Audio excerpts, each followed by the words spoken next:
It's the My Michelle Live podcast. My Michelle Live, SCI Tech Talk, taking the God story to a geeky place. Here's Michelle. Thank you.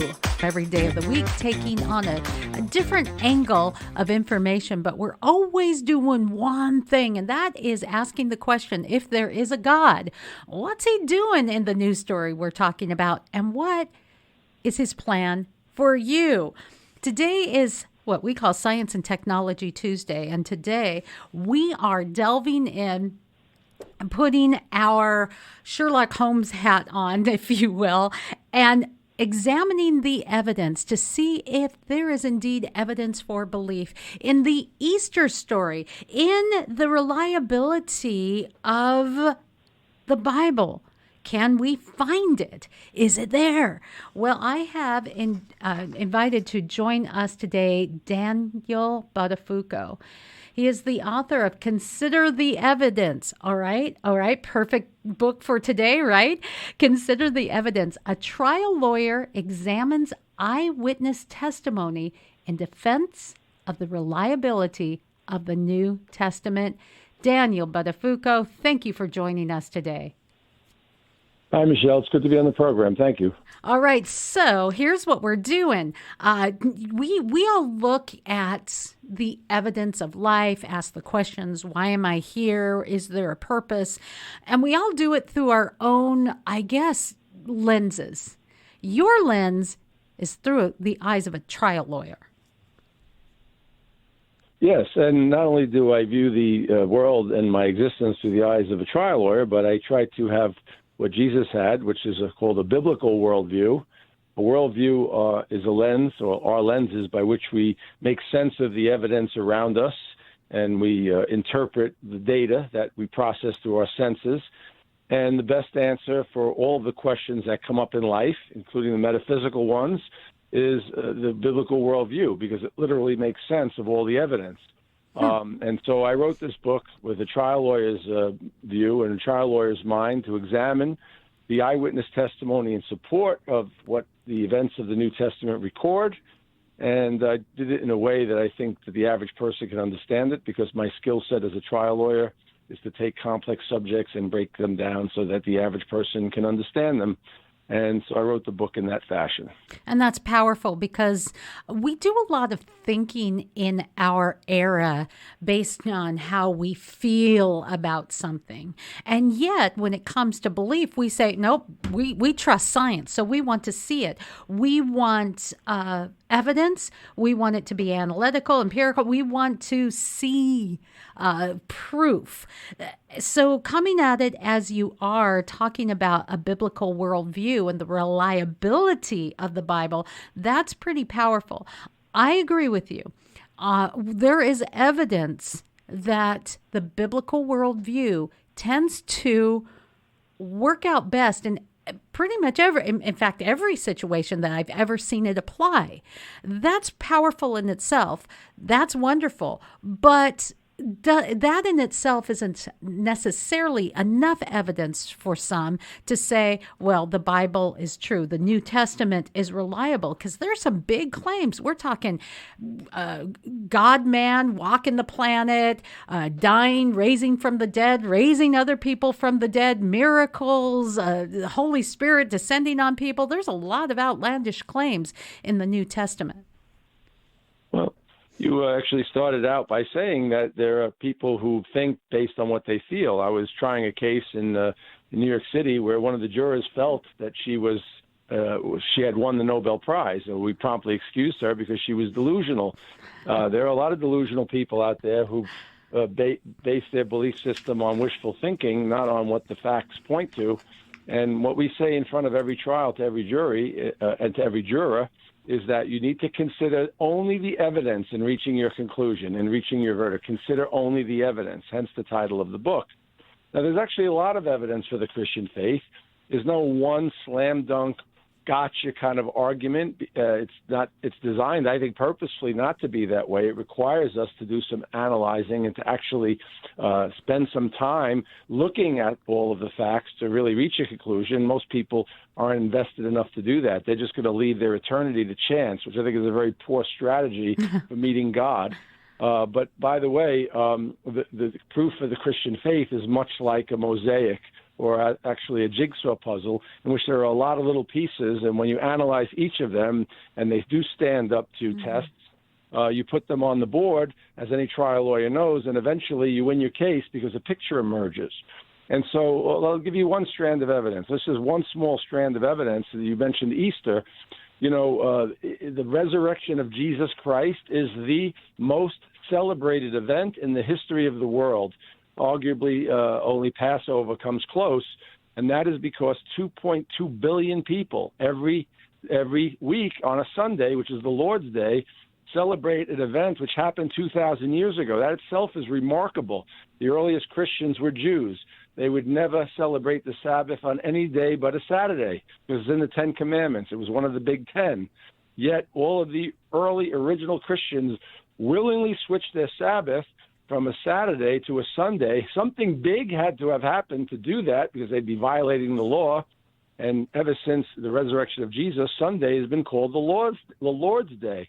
In fact, the Sabbath being a Saturday is so ingrained as a Saturday into the collective consciousness of Western civilization that in Spanish and in Italian, the actual word for Saturday is sabado, or sabato in Italian, which actually means Sabbath. So the fact that we celebrate the Sabbath on a Sunday and that Christianity is in fact a Jewish sect is a monumental testimony to the fact that something great, something amazing happened 2,000 years ago when Jesus rose from the dead. And that's just one of many strands of evidence. And as you say, these strands are like puzzle pieces that fit together without missing pieces. Or is there any evidence against the New Testament and against the story of the resurrection as we get close to Easter? Well, there are arguments against it, but there is no evidence against it. Like, for example, that's a power. Let me just stop you right there, because that's a powerful statement. There's many arguments, but there is no evidence. That's powerful.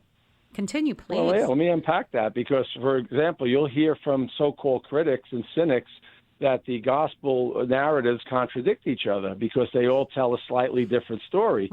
In actuality, that's proof positive that they are true.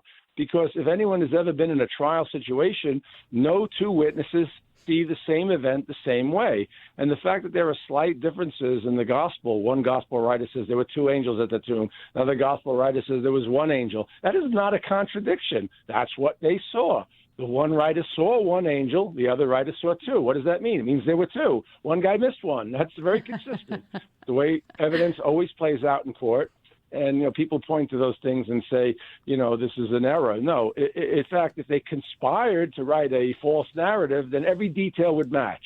And that's the mark of actual false testimony, which we'll be seeing court. When people's stories dovetail too perfectly together, we know something's up. Wow. And that's not what you see in the Bible. And that is very, very powerful evidence indeed. If you're just joining us, a perfect book to lead you right into the Easter season. Daniel Buttafuoco has written the book, Consider the Evidence. A trial lawyer examines eyewitness testimony in defense of the reliability of the New Testament, from which the Easter story derives. Can you share with us in our final 2 minutes together any other powerful evidence, any parts of those puzzle pieces that can fit together as we start to put together our own picture of God and his story? Yeah, of course. First of all, the New Testament claims to be eyewitness testimony. The apostles were eyewitnesses to the resurrection, the life, the miracles of Jesus Christ. Peter writes in his epistles, we are not followers of cleverly invented fables, but we were eyewitnesses to his majesty. And John writes in 1 John 1:1, that which we have heard, that which we have seen, that which we have handled, this we declare to you concerning the word of truth. These people were there, very much different than Muhammad, who writes more in the Quran about Jesus than he writes about any other person, including himself. And he says in the Quran that Jesus never rose from the dead. Well, Muhammad wasn't born for 600 years, so he's not in a position to give that testimony, whereas John was at the crucifixion. The simple trial lawyer argument, you say, well, where were you on the night of? Well, I wasn't born. You can't testify. So the Bible doesn't pretend mystical knowledge of the facts. These people were there. Now, the Bible does contain many miracles and mystical things, but at least these people were there to experience them, and we're hearing their testimony. We could choose to believe it. We could choose not to believe it. But the fact is they gave their life for this testimony. They were cross-examined to death. And my belief very strongly is that they told the truth, what they saw. Wow, very powerful. And when we look at the writers of the gospel, for example, we're talking to a trial lawyer who is examining the evidence as you've been trained, as your mind works. We can also read the gospels. They are differing from differing points of view, from a doctor, a beloved brother, or a Jew, very kind of differing mindsets, so to speak. Right. Well, God uses everybody's individual unique talents and perspectives to present a mosaic, to present, if you want to use the word tapestry, a different metaphor, and it all weaves together very nicely as a coherent, harmonious whole. So it's a beautiful thing what God has done. It is indeed, and it's been beautiful talking with you. Your book is brilliant and a timely book for the way our society needs to see evidence today. We question it, we wonder, and we're not sure about God. But when we see the evidence, it is pretty overwhelming. And I want to thank you for presenting it today. The book is Consider the Evidence. A trial lawyer examines eyewitness testimony in defense of the reliability of the New Testament. Thank you, Daniel Buttafuoco, for joining us today. Thanks, Michelle, for having me on the show. God bless you. No fears. Michelle Mendoza isn't really leaving. She's just hiding for a few moments before she pops back out. Think of it as peekaboo for grown-ups. Turn that scraggly weed pit into a garden of love, where she plants her nose and kisses. Real Bearded Men at mymichellelive.com. Hey, and while I've got your attention, just a moment for our product of the week. It is a spa for your hind end. That's right. It's a bidet. Check it out at mymichellelive.com. I love it. I'm so fresh. Back with Michelle. Thank you. That is Big Voice Guy, an integral part. I am Michelle Mendoza, your friend on this Science and Technology Tuesday. Science. We dig deep, right? In science, we look at the evidence. We test things out.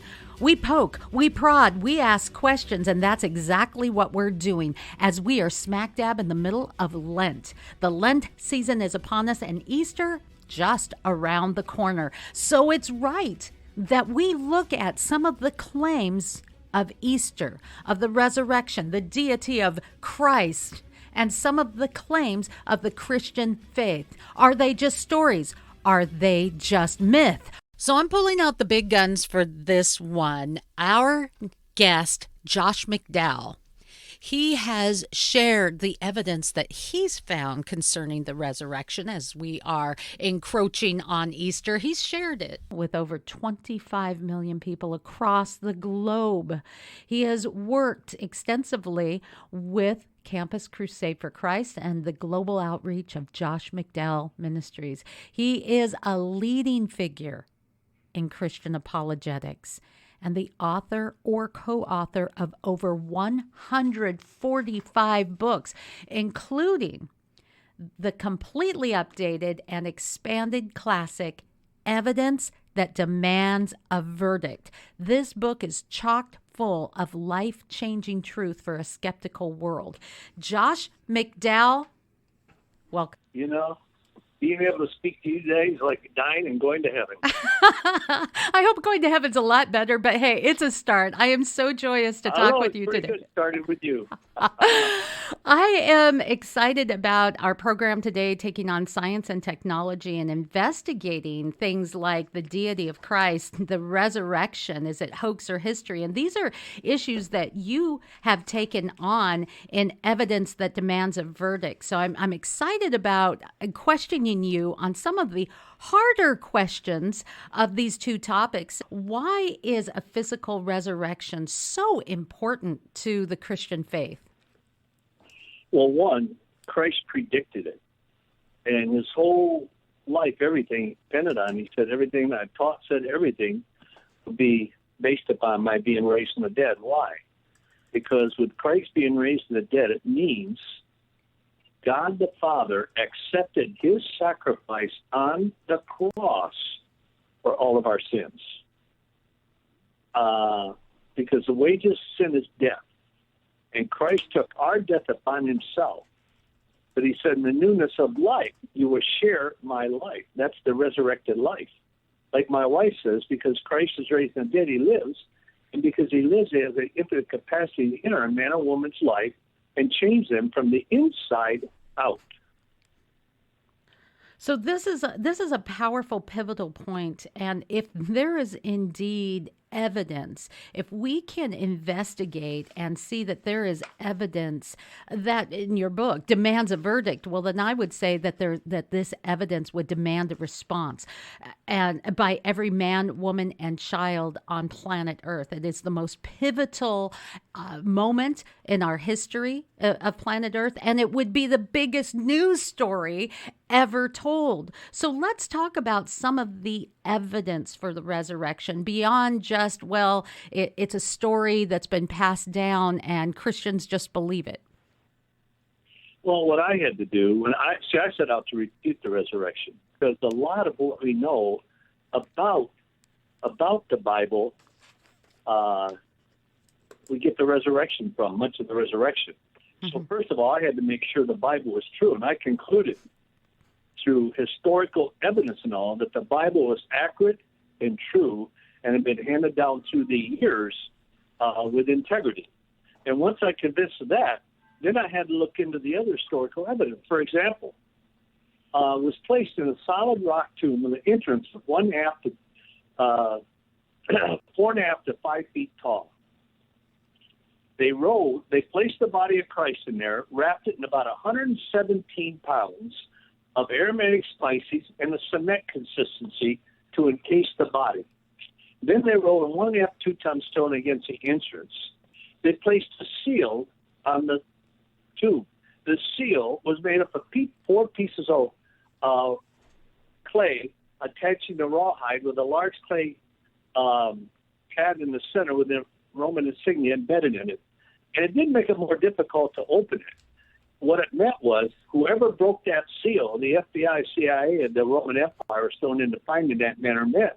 And they were automatically crucified upside down for breaking the Roman seal. Mm-hmm. Then they placed a 16-man, as Paul called it in Mark, a custodian, a 16-man security unit at the tomb. And when they did that, they had 4 of the guard units would be right in front of it, protecting it. The other 12 would be in a semicircle, resting or asleep, with their heads pointing in, their feet out. And then every 4 hours, they woke up another contingent of 4, and the exchange were the ones that were protecting whatever they were to protect. And they did that so that if anyone ever tried to break in, everybody would be arrested and ready for it. Each one of the custodians had 5 separate weapons on them. They used psychological warfare. They had these huge helmets, and they had black and purple feathers go up another 2.5 feet, which at a distance, their enemies said they looked like giants. And 16 of these men were supposed to hold off a section of ground against an entire battalion and hold it. They were that disciplined. And they were placed at the tomb. Now, something happened. Something happened historically. You've got to explain away. The seal was broken. The guard unit fled. The stone was rolled, not just away from the entrance, but it was rolled up the slope away from the entire sepulcher, looking like it had been picked up and carried away, and the tomb was empty except for the grave clothes. And the guard unit went to the high priest, not the Roman leader. Why? Because the high priest is the one that got the Romans to secure it in the first place. So they knew the only way to save their necks was to go to the high priest. And the high priest did this, and most people miss this. He bribed them. He said what he did, he probably sent a commission out to the grave to examine it, and they came back and said, we don't know what happened, but the stone is in this position, the seal is broken, and the tomb is empty. And the high priest bribed the guardian at them, said, look, you go to the high priest, you go to the Roman emperor, and you tell him that while you were sleeping, the disciples tiptoed in and stole the body. And when it comes to the governor's ears, we will keep you from being killed or cut off. And they could not explain away what happened. Now, here's what's key to me. The hardest place in the world to convince anyone of an empty tomb would have been Jerusalem, where a 15-minute walk can confirm it was empty or full. The disciples didn't go off to Caesarea Philippi or Galilee, other places. They went right back to Jerusalem immediately to proclaim Christ raised from the dead, which had been the most difficult place to convince anyone that they hadn't been raised from the dead. The ability of a ragtag band of disbanded disciples coming in and stealing the body is fairly unlikely. They put 16 security units, 16 men security units. And seeing some of the aftermath and the confirmation of sources outside of the, I guess you could say, the faith of Christ followers is another powerful piece of evidence, is it not? What convinced them then, and what convinced me that the resurrection is true, was not the empty tomb. You could have a natural or a supernatural explanation for that. What convinced them then were his appearances. I think it was 13 times. And Paul said he appeared to over 500 people at one time, and he put his whole life on the line. He said, look, most of them are alive today. You can check it out. And now think of that. 500 eyewitnesses. Give them each 6 minutes in a court of law. That'd be, 3,000 minutes of eyewitness testimony. In the United States, one eyewitness testimony can send you to jail for life. They would have had 50 hours of eyewitness testimony. You came to faith many years ago from a standpoint of trying to disprove the tenets of Christianity, which I said at the beginning, be careful of that. It's pretty dangerous.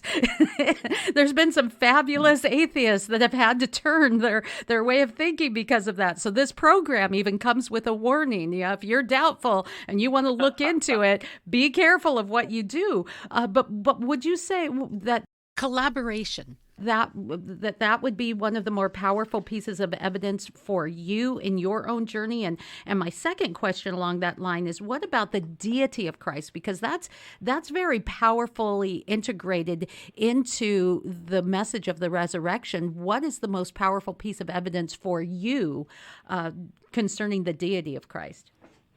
First of all, for the resurrection, yes. Second, for the deity of Christ. The biggest thing that persuaded me, or one of the four biggest things in the deity of Christ, were the prophecies from the Old Testament, 330 of them, written down 500 years before Christ was born, all fulfilled in his life. A 500-year gap. People say, Professor, I say, well, I don't think it's a 500-year gap. These prophecies written down at the time he was born, so it looked like he coincided with him. And I said, that sounds good unless you want to think. The Septuagint, the Greek translation of the Hebrew Old Testament, contains all the prophecies, and it was written at 250 BC. So if you say, well, you don't have a 500-year gap, you got a 250-year gap, and that's the same problem. And the probability of just 8, not 333 prophecies, using a modern science of probability, the probability of just 8 of these prophecies being fulfilled in any one individual would be 1 times 10 to the 17th power. That'd be 1 to 10 to 17 zeros. And if you understand that, you understand the national debt. Well, I'm not a mathematician, but man, that's evidence enough for me. It's, in fact, evidence that demands not just a verdict, but it demands a response. It does indeed. Josh McDowell, thank you so much for joining us today. Well, thank you. As we gear up for that holiday this weekend, we look for eggs, we color eggs, we eat Easter candy, we have Easter feasts. Sometimes we even don our Easter bonnets and head to church. But really, why? What's the whole point? Is it just to make us feel good? Is it a nice distraction? Okay, do it while it's still a free country to do so.